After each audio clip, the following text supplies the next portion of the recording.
Thank you, everybody. Our first artist is Rachel Dickinson.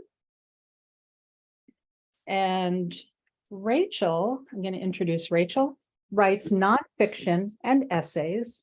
Her work has appeared in many publications, including The Atlantic, Aeon, Salon, Smithsonian, Audubon, The Saturday Evening Post, and Men's Journal. She's the author of 7 books, the latest, The Loneliest Places, Loss, Grief, and the Long Journey Home. Published by Three Hills Press in 2022, it is a memoir and essays about her life after the death of her son, Jack, by suicide in 2012. Dickinson lives in Freeville, New York, with her husband, Tim Gallagher. Thank you, Rachel. Thank you very much. Thanks for inviting me. I'm going to read part of an essay about a trip to Italy I took about 3 months after Jack died. Even though I was traveling with several other people, I was lonely.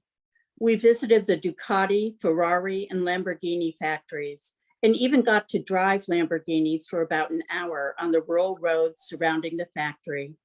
I know this was something special, but the principal legacy of my time in a Lamborghini was a hip that ached terribly from trying to get out of a car that sat almost on the ground. I am that middle-aged woman, I thought, as a bolt of pain ripped down my leg as I tried to hoist myself out of the bright green car that cost $250,000. This was not the countryside I yearned for, and not even the distraction I needed. We drove through flat agricultural fields in a region known for its cheese, ham, and balsamic vinegar. I wanted fewer people, more wildlife, some hills, and more desolation. If the landscape wasn't spectacular in some way, I at least wanted it to be familiar. I wished for a little lake surrounded by nubs of hills. At one point, after touring Ravenna, 4 of us sat in a cafe on the edge of the Piazza del Popolo and ordered drinks. My 3 companions pulled out phones and began checking messages, Twitter, and who knows what else. I told them they were rude. They all looked at me, kind of laughed, then went back to looking at their phones. Put them away, I said, you're being rude. At which point they put them on the table and we tried to have a conversation made awkward by my insistence that we interact. After finishing my drink, I excused myself and walked across the piazza to look at Dante's tomb. They stayed at the table and picked up their phones. Because I had spent so much time alone, I didn't know how to behave around people anymore. I began to think that I hated people most of the time, but that's not it. I was not making room for conversation or any human interactions in my crowded mind. I had become antisocial. Our last night in Italy was spent at a villa outside the city of Siena in Tuscany. Instead of traveling into the little city, I went up into the corner room and lay down on my bed. I opened the windows and listened to the swallows come and go. They were building nests right beneath the eaves above my windows. They'd swoop up to land on the nest, then leave seconds later, arriving and leaving, arriving and leaving. And I started thinking that I am aware of their absence only because they made their presence known. Oh, Jack, why did you choose to leave? For the first time on the trip, with the swallows stirring the air outside my window, I buried my head into my pillow and sobbed. You have created such a hole in my heart. I fell into a deep sleep, and when I awoke, the sun was starting to set. I pulled myself together, putting enough water on my red-rimmed eyes to take away the sting of the tears, and running my hand through my hair, which had grown tangled during my nap. I walked into the garden outside the villa with my camera. Streaks of orange and red crossed the western sky, where the sun was setting behind the Tuscan hills. I took several photos of a marble angel in the garden with the darkening sky behind him. At first, the statue seemed warm and approachable in the glow of the sky, like maybe we could have a conversation about heaven and earth and all that lay in between. But within minutes, as the sun dipped behind the hills, he turned cold and severe. A couple of days after I returned home, I drove to Dryden Lake and sat in my car parked at the edge of the water. Things had greened up nicely in the week I'd been away. The leaves were out, and I watched as a belted kingfisher sat on a limb of a split willow tree, waiting for something interesting to show up in the water beneath him. A great blue heron walked through the brown reeds just across the way, also looking for something to eat. Eat or be eaten, I thought. You're either alive or you're not. Through the windshield of my car, as I watched the heron, that message was clear. But I could not sort out the lessons of nature, accept the future, and live. I looked at the table beneath the apple trees, which had just leafed out, and wished I could call my mother on the phone to ask her to have a spring picnic with me. We'd order subs and buy potato chips. I looked at the tire swing where Jack would sit and twirl until he felt sick. In my phone contacts, Jack's phone number is right before my mother's number. I wondered what would happen if I dialed them. Coming back from Italy was even more difficult than coming back from the Falkland Islands. Was it because spring was really upon us? Crocuses and daffodils were forcing their way through the soggy leaves in the front garden that I never bothered to clean up before winter. I couldn't seem to bear moving into another season, such a definite marking of time. Renewal and rebirth, who cares? I wanted to turn back the seasonal clock to the depths of winter.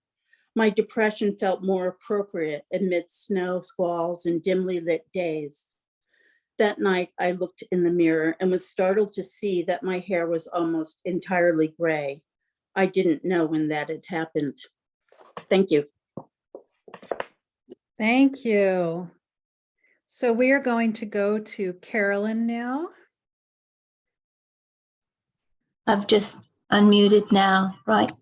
And I'm going to introduce Carolyn. Carolyn Clark, PhD Classics, born in Ithaca, New York, and has often lived abroad. She studied at Cornell, Brown, and Johns Hopkins.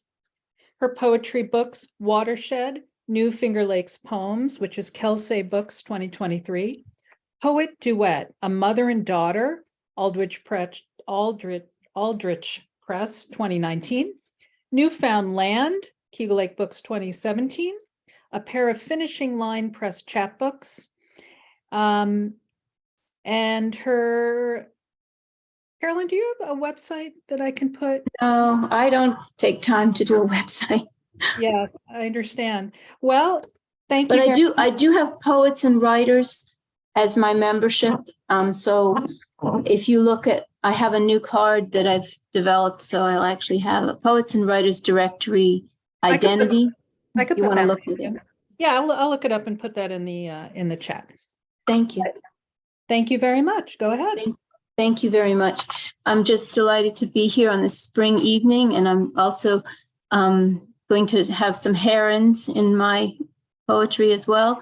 Nature is a healer, but it does take a lot of time, and we try to keep up with the changing seasons. So I chose 4 seasonal poems, and we'll see how you like them. It is from a new book, which I'm very happy to say is dedicated in part to my old dear friends, and I should say dear rather than old. Our poetry group here in Ithaca has supported and kind of vetted these poems for years as we wrote and shared poems together. So a lot of thank yous to them. It just arrived on my doorstep in April, and I'm not really ready, but I will have a reading in June. So there you go. Thank you, everybody. So this one is called God Puzzle and a Reckless Zephyr. And remember, zephyr is a spring breeze. So the puzzle is just the first 2 lines. I am everywhere, you are not. Yet, you are everywhere I am. As poet, I am here to record this thistledown wind. I am its curator. With poison pen or Gulf pencil, stub on birch bark skin, I try to keep track of its comings and goings, arrivals, vanishing, reappearances. Feckless zephyr, spring wind too strong, you are relentless in doubling our trouble. Creaking staccato enclaves, sowing the air with spheres of spiky pink stubble, corona-shaped pollen. Yet every now and then, off you go, thither and yon, suddenly softer, lisping whispers, drawing us out with your song. Spring is here. Why not take up residence? Breathe deeply in, exhale fear. So I bring you now to a warmer time. When I was in Maryland, I used to ride alone in my woods near a reservoir. And at one time, there was a shooting that was reported on the 11 o'clock news, and I'd only heard about it tangentially. But I wrote this poem because I was riding there the same day. Full report at 11. Same day as breaking news, kayaker shot by sharpshooter in Arundel Woods. Here's the poem. Short shrift, half halt, the woods are full of compound-sounding words. Duck blind, moonstruck, blood red, moon blind. Anticipate the full eclipse of the full moon tonight, a full report. Obergurgle undertone, kleine Schrift, we're not alone. Tree frogs or peepers? Who can distinguish slate gray from a great blue heron still looming on the branch overhanging this finger of an inlet? I whisper into my mare's furry, soft white ear, let's go splish splash. Poetry is not on demand, but if the creek is deep enough, muddy fetlocks dance. Nearby, peepers hush. A mallard pair rushes out of nowhere, ambushing us, their necks outstretched like serpents hissing. And that happened. Here's another one, which is, again, about weather. So it's called September Heat. And I'm working my way backwards through this 90-some page book, getting to know the book. September Heat. And again, this book is a bit about climate change, too. You can't eat it. It melts ice cream from the cone. The new door of the basement bathroom sticks from humidity. The garden veggies are prolific. They rewrite the rules, reinventing themselves, trying to be indispensable. How long can we last without air conditioning? Call it a heat pump, but work its inverse. Nevertheless, a spade is a spade, so call it what it is. Today, pre-dawn, an iridescent horsefly bit my thigh, exchanged blood for venom through 2 layers, leggings and Levi's, to add further complication to the climate equation. Yesterday, it was the wet grass and opening the pasture gate with electric fence that made me jump. It's still just September, but climate change is stuck in the air. So for those of us who want final poems, this one is the better. Artemis Dream. It's a little longer, but I think it won't run me too long. So here we go. It's called Opening Day of Hunting Season, Artemis Dream. Shotgun shot wakes me from a dream so suddenly that I lose it, trailing off into light so blonde it must be dawn. Opening day of hunting season. In a flash, I invoke Potnia Theron, queen of wild animals, once the mighty Ishtar, Nana on lion, Aphrodite. Soul Artemis, guardian of deer, after her demise, her roles fragmented into a downsized figurine. Archer or bather by woodland ponds where water runs swift as wind. Goddess of the chase and chastity, and yet somehow she knows birth pangs, the pain of another's labor. Her preferences? Solitary company, or perhaps a small circle of young girls. Hasten, shadows, ferns, and gullies, no Tinkerbell she, heliotropic in the forest canopy, gleaming, sunshine wherever it falls, filters. One loud shot, then another buckshot, followed by footfalls, each shoe a cauda, tail repeating itself, or a coda, colon, or semicolon in the woods of our neighboring gorge. Who would dare go there today? Even our black dog stays close, points, sniffs, and around the woodpile smells death and smoke wafting up from the gulf, while I linger inside, sipping coffee till these gunshots at last subside, fade off to the shuffle of my moccasin slippers. But I promise myself at night to look up her lovers, disloyal Orion, or those who espied like Actaeon. Still, all those stories written in the stars, while all the while Artemis keeps on trying to protect her wild animals, desires only to keep them wild, wild and far away. Procol harum, far from these things. Thank you.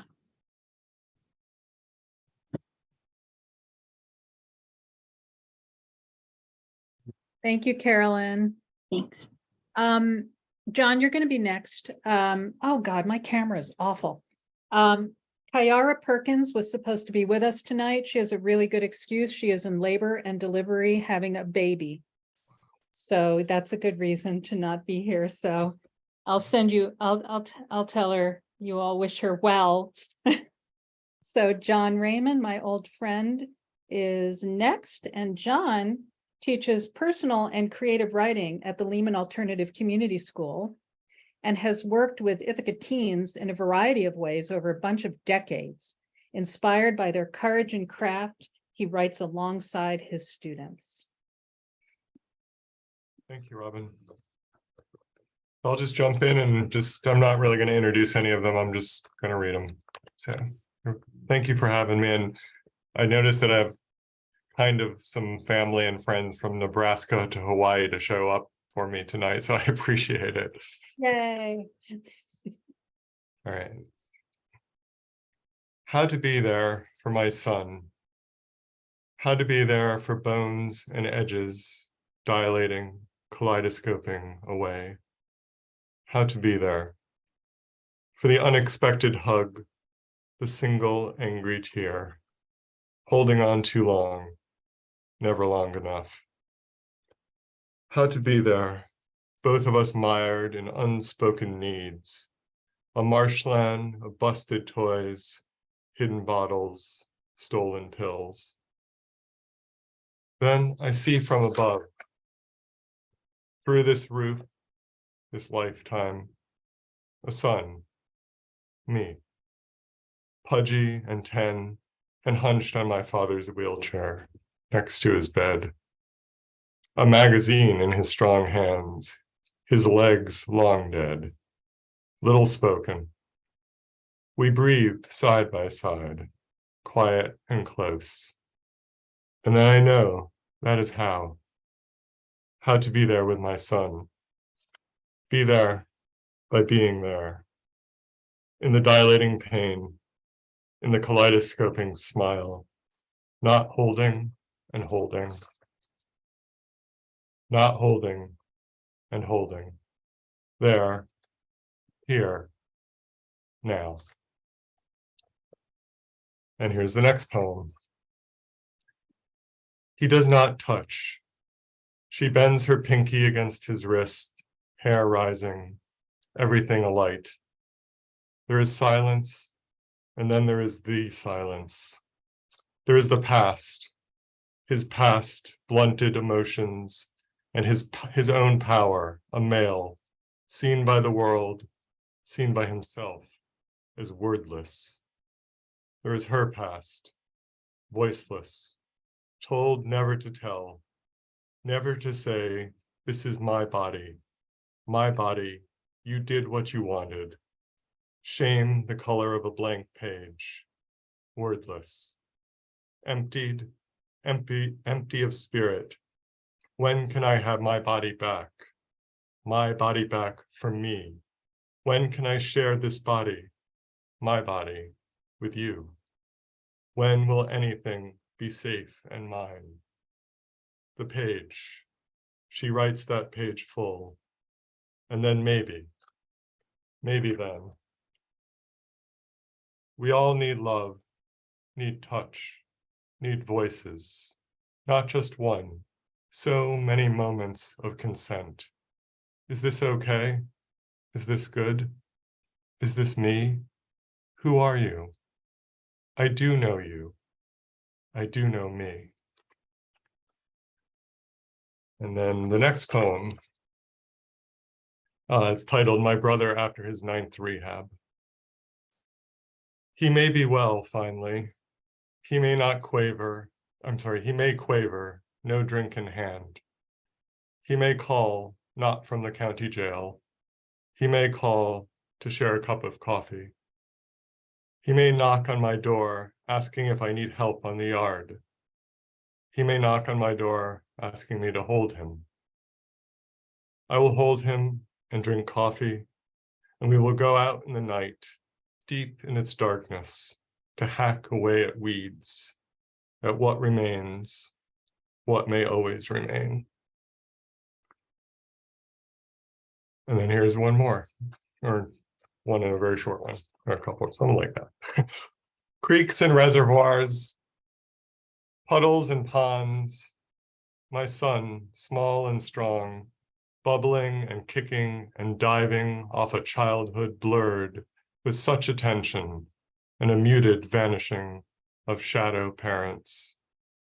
Diving headlong into afternoons, nose down, belly up, I see my little boy drifting, being held by these waterways, these turtles and microbes, these currents and eddies, all giggling, yammering sweetly under the surface. Today, with adulthood on dry land and beckoning, my son rebuffs the water's embrace, holding himself alone, with tags and weed, with ugly machete thoughts that swipe through gray matter, with dead blue screens, desiccated. I see my son, a boy, a man, alone on the bank, a cliff, me nearby, wondering if the lullaby of the water will ever soothe him again, wondering if he is wondering how to leave him on this bank, this edge, knowing that I can't, knowing that I must. And then just two short things. Shirley is the title of this one. Arms robust, round, doughy and warm, like the grilled cheese she made just for me.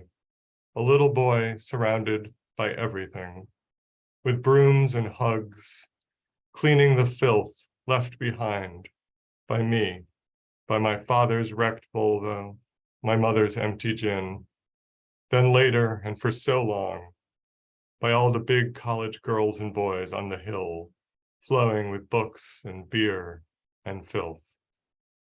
She cleaned me, she cleaned them, her arms too forgiving, too grand for the likes of us. And then finally, I kiss her flushed forehead, my daughter's, as my father had kissed mine, bristled and true, her fever simmering. That's it. Thank you. Thank you, Jon. Next is India Sada. Hi. India is a queer poet, scriptwriter, editor, and biomythographist from Cincinnati and other waters. She teaches creative writing and a first-year writing seminar, Writing Memory from the Watery at Cornell University. And I just lost the second page of this. There we go. Her art installation, Requiem, appeared in the Mellon Collaborative Studies for Architecture, Seeing to Be in the Aftermath. She has workshopped with the Hurston Wright Foundation and with the Watering Hole as a fellow tribe. And I will put your website into the chat. Thank you. Thank you.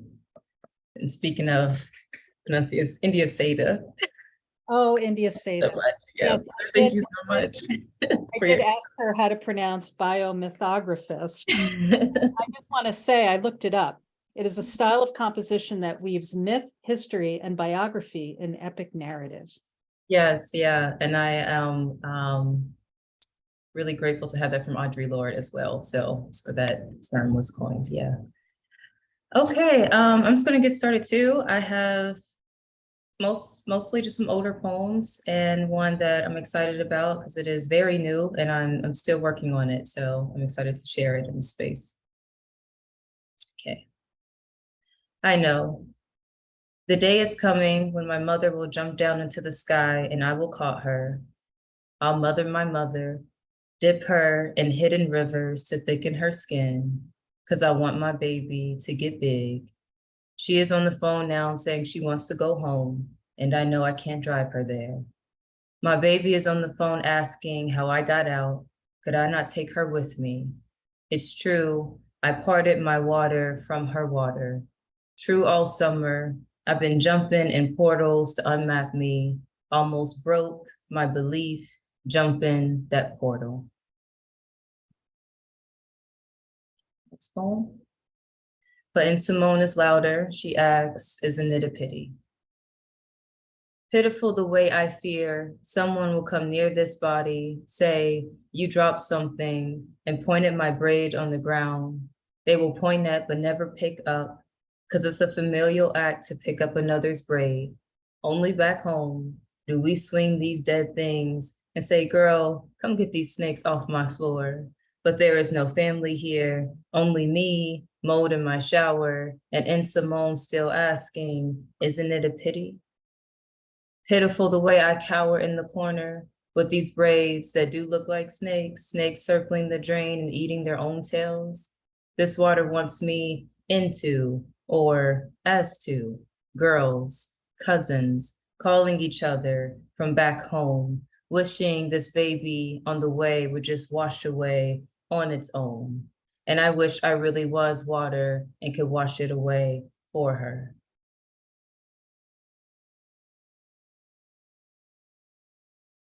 Next poem, At This Restaurant Table with You. There's so much I want to say, but not with this tongue. This tongue gets stuck, but limbs don't stutter. Don't know where my language supposed to go. Don't know how to say my own name. You are uglying your face at my condition of not knowing. You act like I haven't tried cleaning the tacky way I talk. Tried saying my name with all my chest. But the chest is filled with my mama's water. My name is in my memory to summon. This trinity is in mine to rearrange. The body, 24, the water, old, older than the beginning, the God, backboneless. Can't rearrange my condition of not knowing my own powers. If I could, I'd get up from this table and stop playing quiet with you. Next time, I want to fuck a God, something who gets it, who won't ugly their face at me every time my arms stick out into a T, defaulting into ready position, waiting for my nails to come hold me up.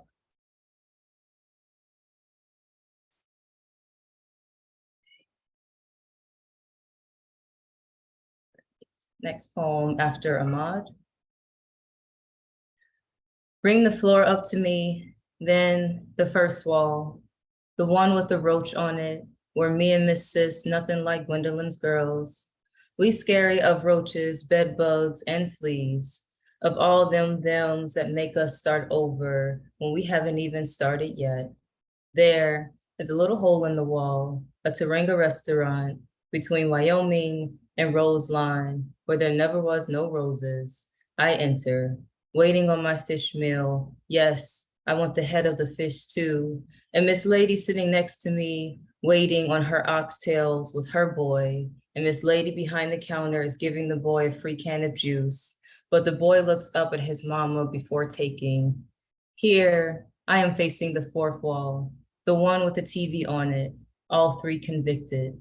I'm about to cry under this mask because the conviction feels good and the conviction feels low-loving.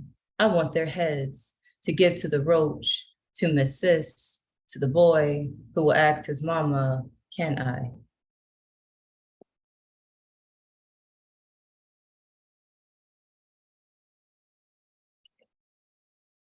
And this is my last poem. On the back of this grocery list, on the back of this letter.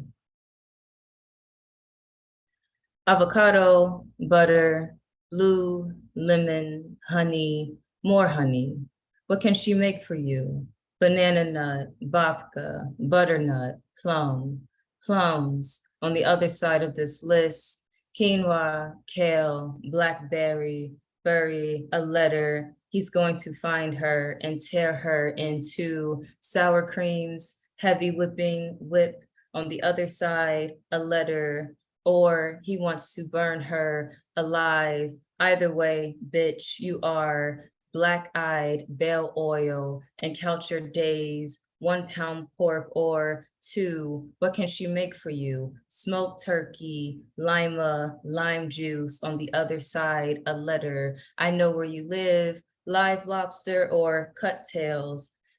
And I'm going to live lobster or cut tails, and I'm going to gut your dumbass like a fish stock, Brussels sprouts. But where are your bay leaves? Can't find the other side, can't make up his mind if this bitch should be burned or grapefruit ginger beaten or torn. But as long as she's found, excuse me, can you tell me where the bay leaves? Where is the other side? Where she wonders why he doesn't think of choking her to seaweed wrap, jasmine rice, sun-dried red. On the other side of her smart mouth, she better be able to back it up. Brown plantains, bruised broth. On the other side of what can she make for you? You asking, what did she do to make him so vinegar? On the other side, between no violence, forbidden rice, and waiting. On the other side of her mouth, the sun has run out of reason. On the other side of sunflower seeds, she is a sundress and running shoes, sleeping in her running shoes with the lights on. On the other side of shaking chip bags and knocking on watermelons, she is knocking on the seat of herself. 2 knocks and then beat her softness, trying to survive. These beats, her softness, trying to survive. Thank you. Thank you so much. I want to tell you all that India is running a workshop on Saturday, live, from 4 to 5:15 at CSMA, Community School of Music and Arts on the 3rd floor. It's called poetry. It's a poetry workshop called Mapping, Memory, and Mad plus Ness. It's about tapping into a few ways we can sound, move, and make mad as in wild our poems. So I encourage you to take a look at that at Spring Writes. Thank you so much. Next is Cai Quirk. And Cai is a genderqueer, fluid, multidisciplinary artist who connects gender, mythology, restoration, and nature-based spirituality through photos, poems, and stories. Cai's book and photo series, Transcendence, Queer Restoration, has been exhibited locally and internationally. They received a bachelor's degree in music and photography from Indiana University. And I will put the website into the chat. And I want to say that Cai is doing a workshop as well in June. Even though most of Spring Writes ends on May 14th, we're doing 7 more writing workshops from June through September. Cai's workshop is June 28th. It's on Zoom. It's a Wednesday. It's called Beyond Pink and Blue. And Beyond Pink and Blue is the name of your poetry series. And the workshop is about using metaphors of color to explore gender and other identities. So I encourage you to check that out as well. Thank you, Cai. Thank you, Robin. So I'll be sharing it tonight from my recent book, Transcendence, Queer Restoration. And I'm just showing the beautiful, it just came recently. And I'm so excited. So I'll share the story from Earth's Cradle. And I'm going to show the photo that goes with it for folks who are able to see the screen, and I'll describe for folks who aren't. In this image, there is a person, well, it's me, they're all self-portraits in the book, but that is curled up in a circle of giant vines at the base of a great tree. And this is the story that goes with that. And I'll just note that it uses the gender neutral pronouns sie, sie, them. Before there were people, before there were parents, before the earth knew the joys of laughter and running feet, earth thought she had all she could need in life. During the day, the sun bathed earth in warm rays of light, and flowers smiled down upon them from meadows and rocky cliffs alike. At night, moonbeams washed over the land, and the wind in the trees was the music that rocked earth to sleep. As time passed, the rustles and moments between sleep and wakefulness began to bring meaning, guiding earth to create beings to dance on their surface and float through the skies. From the leaves and the trees, she created birds and butterflies of every color. From the cliffs and hills, she drew animals that could hop, skip, and run. The rustles from the wind and the trees guided earth further, to create a being that could greet them in return. This being would love and care for all aspects of life, from the animals on the ground, to the fish in the water, to the birds in the air. She would need to draw land, water, and air together to create this being. The earth tried pressing these elements together until they seemed inseparable, but still they fell apart. She tried mixing them together in a large hollow in the ground, but to no avail. She returned to the wind and the trees with despair in her heart. How could the elements be combined into one being? Just as this new being will need help in surviving, so too will you in creating, the wind told them. You may ask any of us, call on any of us you need. After much thought, earth called upon seeds at the base of a great tree, for she knew how to grow plant beings. The seeds began to stir, reaching deep into the ground for water and towards the sky for air. The earth was surprised to find the sprouts of vines rising from the soil, not a child of the great tree. In their dreams that night, the wind whispered, of course, who but one who needs support from other beings could bring forth this creature? As the vines grew, they formed a circle near the ground, a cradle in which the newest being of creation could be supported and sheltered. The vines drew together land, water, and air to create these people that would care for earth as she cared for them. As the people emerged and walked across the world, they, like the vines, needed support from others. They could not survive on their own. They learned from the beings around them how to gather food, shelter, and medicine, and began to understand what it means to be human. Even though we, the descendants of those first people, are no longer born in circles of vines, we are still interwoven with the earth.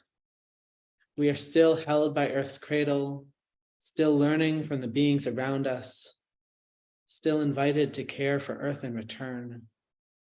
And now the wind can guide us all in our journeys.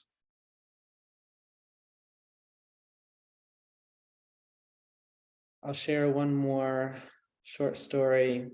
This one is titled Spirit of Wholeness, and it goes with an image in which I am in a pond in the fall with lots of colorful leaves on the ground and twilight behind me, with a white cloth over my shoulders and draping down into the pond, and light emanating from behind the cloth. Ethereal is the word I was looking for earlier today when I was being recorded for a podcast, but now I'm remembering it here. So this is titled Spirit of Wholeness.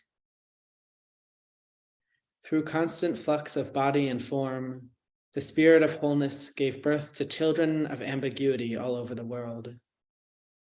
These children remained closely linked to the spirit who gave them the ability to transform, and they carried gifts of ambiguity and growth throughout the land. The beings of knowing and ordering recognized these beings of transformation in their midst and welcomed the connections to divine realms. As ordering slowly took over balance, other people grew to fear the transforming beings. The people stripped away love, comfort, and belonging and cast the beings down, wiping away any traces of their abilities. For a time, the spirit of wholeness continued to birth new transforming beings into the world, but no one came to guide them in their journey, and the lives of too many were silenced. The beings of order were flourishing, the beings of transformation fading in despair. In an act of desperation, the spirit of wholeness brought a silenced one through the waters of birth once more. Cleansed and with clear vision, this being walked forth, drawing others along on a journey of transformation and inspiration. The spirit of wholeness learned the power of renewal. For each child lost to the journey, the spirit brought another one through the waters of rebirth, the waters of becoming. Each gained renewed strength and began restoring pieces of balance and fluidity to transform the self, the people, and the earth. Thank you. And I'll just say that this book in general is around gender, mythology, spirituality, and storytelling, and interweaves photography and stories as a part of that, and is available through skylarkeditions.org, which I will put in the chat. Thank you for coming. Thank you so much, Cai. For the people who are reading tonight, check the chats because there's some comments for you, nice comments. So next up, sorry, I wasn't prepared, is David Guaspari. And David was trained as a pure mathematician and considers himself to be, of all post-19th century mathematical, is it logicians? Logicians, yes. Logicians. He considers himself to be the funniest. In addition to technical papers, he has published short fiction, essays, humor, and reviews, and has had plays performed in the States as well as 5 foreign countries. A member of the Dramatists Guild, he lives in Ithaca, and I will put David's website into the chat. Thank you, David. Okay, thanks, Robin. I once traveled the Inside Passage from Washington State to Alaska by hopping ferries along the Marine Highway. Those ferries visit places accessible only by boat or plane until you reach the end of the line. And once I got there, I was ready to make some miles on land. So I'm going to read the tail end of a rather long essay, which is called The Middle-Aged Man in the Sea. Skagway, northern terminus of the Marine Highway, is authentically bogus, a theme park version of its heyday as a deep water port for Klondike minerals hauled over White Pass. When mining slowed and the freight railroad shut down, Skagway hooked itself to the heart-lung machine of tourism and became, sadly, Prospector Town. The antidote to such gloom is plans and purpose. I will go north. My land is there, 2 square inches obtained from the sponsors of Sergeant Preston of the Yukon for 50 cents plus 4 shredded wheat box tops.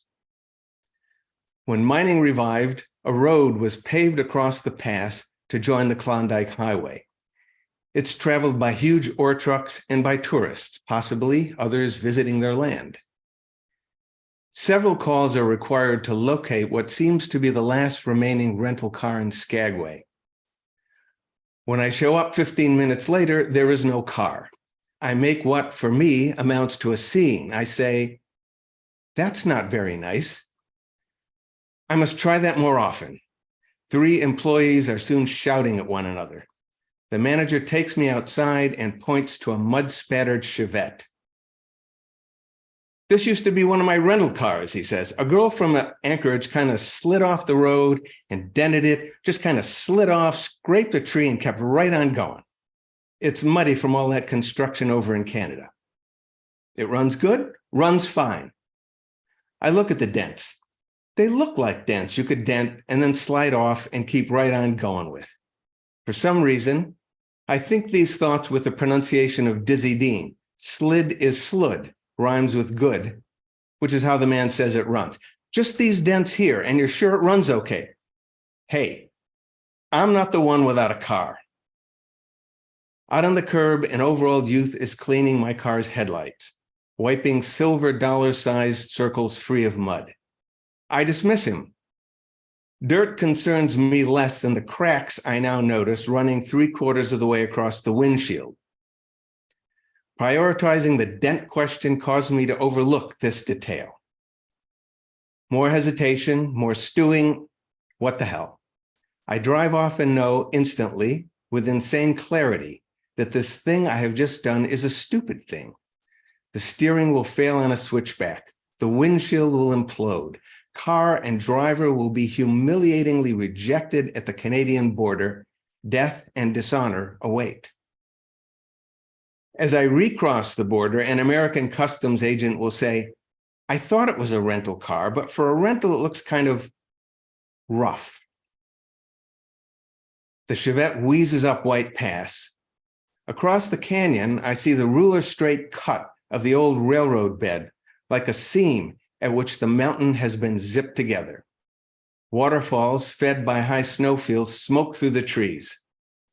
The car vibrates in some weird mode that causes the shift lever slowly and steadily to unscrew itself. The hint of malignant purpose is unsettling, but the weather, at last, is fine. Clouds immediately cover the sun. Fog seeps across the pass and down the highway. Periodically, I screw the gear shift back into place. I have done a stupid thing and will suffer dishonor and death, not necessarily in that order. On top of the pass, the Chevette stops straining as the road flattens out across a rocky plateau. The fog disperses to reveal a scene of desolate romantic beauty, a profusion of ponds, scattered stunted trees making modest assertions of the life force. Gloom abates.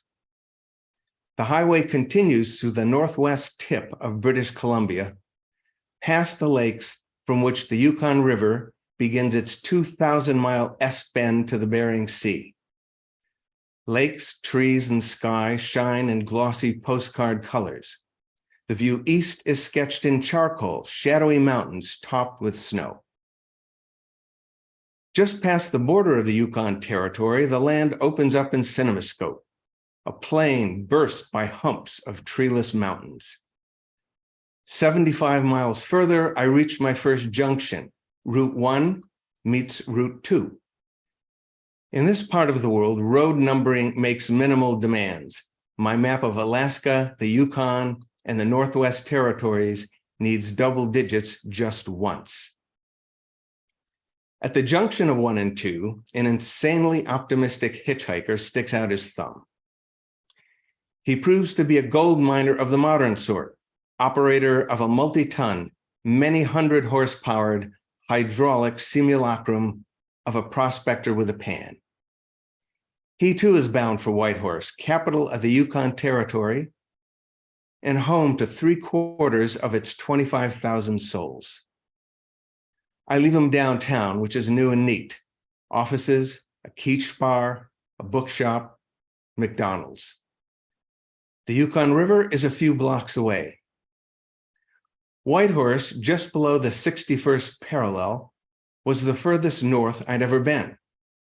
Yet 95% of Alaska, an area more than twice the size of France, lies north of it. And outside a few pockets, it is and always has been devoid of human presence. I park near the river and scuttle down the bank and dip my hand into its cool water. A few miles downstream, the Yukon will churn through Whitehorse Rapids, the last big obstacle on the way to Norton Sound. Here, where a real adventure could begin, Yukon Dave has reached the end of his line. At 6 a.m., the non-guerrilla air arm of the Leighton A. Bennett Flying Service will leave Skagway for Juneau. first of a series of quick handoffs that should get him home by midnight. For a moment, he delays, riffling the water surface, sending a tiny wake down the Royal Road to the vast interior, down the Yukon River, running clear. So, thanks. Thank you, David.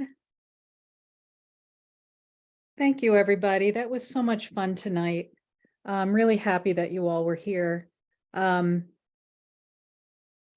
If anybody wants to ask any of the writers any questions, now's the time to do it. You could put it in the chat. Otherwise, if you want to take off and go outside, because it's really nice out, go for it. And I hope to see you at other Spring Rights events. Okay, this is officially the after party right now. I love hearing actors read their work, David. Well, I'm a ham more than an actor, actually. Oh, okay. I like hearing hams read their work. And Cai, your book looks really beautiful, especially the cover. Can I see the cover again? Yes. It looked like there was like a cutout. Yes, yeah, so I really love this. We were thinking about how to bring kind of the spirituality and storytelling all together, and so this is mimicking gold leaf on the front, and then it opens to reveal an image, and connecting kind of to old books, but also bringing in myself and my sister designed this symbol together, and kind of to reference some of that, but also to pull in nature elements. So it kind of references the sun, which this image ties to a story that is the birth of the sun. So it all comes together so wonderfully. I'm just so excited by how it came out. I've been working on the book for 5 years, and it's finally here. And there's so many beautiful things in it. So It might be a trick of the camera, but it looks like when you put it up, it looks 3D. Like I think it's just the way it's appearing on Zoom, but it looks like it's 3-dimensional, like this front is moving forward. You'll see it when you watch the tape. Yeah. Okay, everybody, I don't see any questions, so I'm going to say good night to everyone, and I'll see you all soon. Thank you, everyone.